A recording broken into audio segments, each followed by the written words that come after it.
El cambio climático para nosotros es una desarmonía. Tenemos que hacer un nuevo despertar.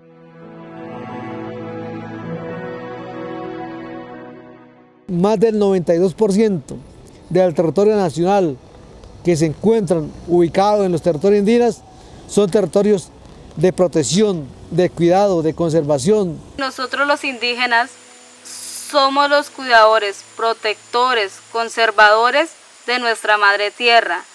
Esto no es un deber de actividad solamente de un pueblo, sino esto depende de cada uno de los seres humanos a nivel del mundo. Pienso que para nosotros la participación de los pueblos indígenas en los proyectos y planes, primero porque esos planes deben ir articulados no solo con el conocimiento occidental, sino con el conocimiento ancestral que los tienen los pueblos indígenas.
Para hacer este tipo de instrumentos, ¿cierto?, que nos permita dialogar con la institucionalidad, necesitamos entonces de estos acompañamientos. Hemos manifestado que ese conocimiento y esa ciencia de los pueblos indígenas puede aportar sustancialmente. Que ese derecho que tenemos en la participación, en la toma de decisiones, la hagamos en conjunto. Hemos fortalecido, hemos conocido distintas alternativas con otros pueblos para ver qué soluciones podemos encontrar dentro de nuestros territorios.